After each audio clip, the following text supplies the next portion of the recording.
We have a great cause of celebration today. I am happy to say that we have 200 subscribers on this channel. And before I just yap about a bunch of anything, I want to make sure that before anything else, it's that I give a thank you. Thank you to everyone who is supporting me on this YouTube channel. Thank you for being here and giving a chance to someone who clearly right now does not seem to have much of a future, because it's these 200 subscribers that I build the future upon. I don't know if in the future I'll have any special video plans for a subscriber special, but I wanted to do kind of a filler arc video because I already was kind of planning on making one. I was planning on titling it like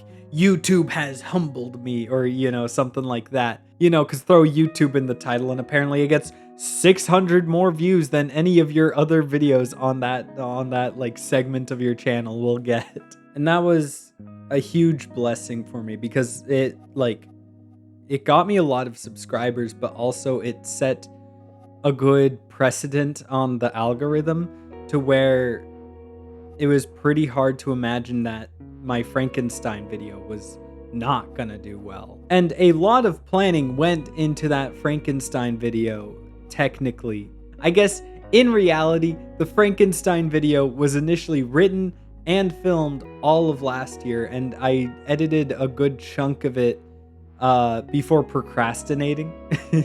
And at the time of recording it and starting to edit it, I legit did not know that there was a new movie coming out this year. So was I really procrastinating? Yes, but it worked out very well in my favor because it got to the point where I was saying, I'm just waiting for the movie to come out. I'm just waiting for it to be topical to talk about Frankenstein on YouTube. And I'm so happy that that video has done well, and I'm so happy that it all worked out because it was a really fun video to make, not just because it's a video essay I was really passionate about, since I'm passionate about all my video essays, but also it blended different elements that I had been trying over the years while still adding to it as well. Like the switching from just like this kind of setup where I'm just sitting in front of you guys and occasionally maybe adding some words on the screen, to implementing the green screen. And I think through that video, I found a pretty good balance that I may want to use more in the future. It's hard to just constantly use a green screen and have to edit something going on in the background. Because if you don't put in that much effort into the green screening, then what was the point of green screening in the first place? According to my current philosophy on making a green screen video. But also, we got voice narration, which was one of the biggest forms of collaboration I've actually done on this channel. There's the Get Punched, Make $10,000 video. There's the Blue Spoon video. But this is the first video where I went out of my comfort zone to reach out to people to get help for the video. And to great effect. I feel like all of the outside help I got on this video, the voice actors I worked with, did incredible jobs. And I'm so grateful that they were willing to help me out with it. I really feel like that helped break up the pacing of the video. And it helped with the fact that Frankenstein really doesn't have very many, if any, good adaptations. Certainly not for the parts of the book I was wanting to show with those segments. I really wanted to just show those parts of the book rather than me just explain them. And so all in all, I'm really happy with how the video was made, but then to see that it actually did so well was incredible. And I was really hoping, at first I was just hoping that it would hit the 1,000 mark. I was hoping it kind of hit that spot where the Phineas and Ferb video and SpongeBob video hit. And then I was hoping, hopefully it can beat out the SpongeBob video. And then it did. And then I was like, okay, let's see if we can hit 2,000 views. And then it did. And then I was like, okay, I'm satisfied. but maybe it will hit 3,000 because it was still going. And guess what? We've surpassed 3,000 views on that video, and I am so happy. But with that, we also reached 200 subscribers. And to put my feelings on that in perspective, I want you guys to have a bit of a timeline of how things were going on my channel. When I came back to YouTube with the video, Now That's Rebranding, I had about like 30, maybe like 36 subscribers at the time already from, the previous era, whatever you would want to call it, of my channel.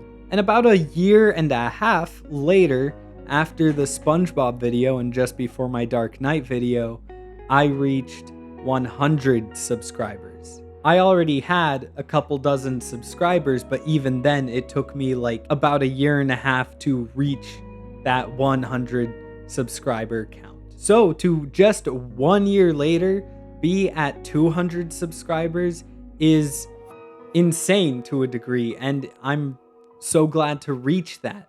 People say that like hitting the 100 subscriber mark is like the big hill you have to hit on YouTube or whatever. And I get a little nervous, and I doubt that sometimes because I feel like I'll see some YouTube channels that are at 400 subscribers and probably will be forever.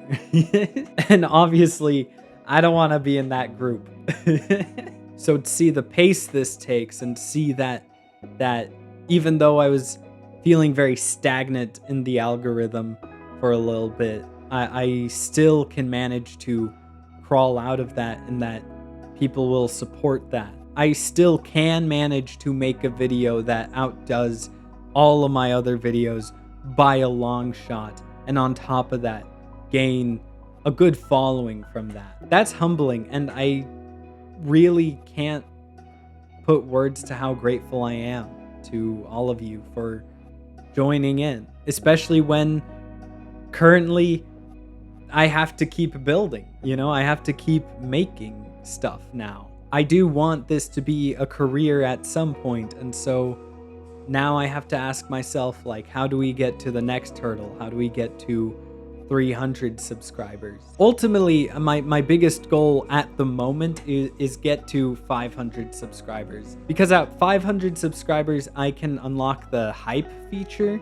And I don't know if that's effective in the YouTube algorithm. It seems pretty new, so I don't really know much about it. But currently, that's the big goal. If I can reach the hype button, then we can try it out and see if that pushes us even further, so that maybe eventually, within the next year or two, we can actually start making some money off of YouTube, which would allow me to prioritize YouTube a bit more in my life. And I think I have some plans on how to do that well, at least content-wise. I think I have some good ideas. I'm kind of stagnant right now because I'm not in college at the moment. I'm about to go back. And college is where I have all of my friends who are willing to help me make videos, and where I know of places to go to get certain things done. And so I feel confident that within the next couple months, I'll be able to get some videos out that should hopefully do well in the algorithm, and hopefully will help us reach our next milestone as a channel. Anyway, I don't want to yap too much longer. I don't want to take too much time, as I fear that taking too much time will cause me to drift away from the topic at hand, as well as I have like 3 other videos I want to film today, or 2 other videos, 3 counting this one. So I'm gonna get to filming those, and hopefully you'll see them soon. And please subscribe if you haven't.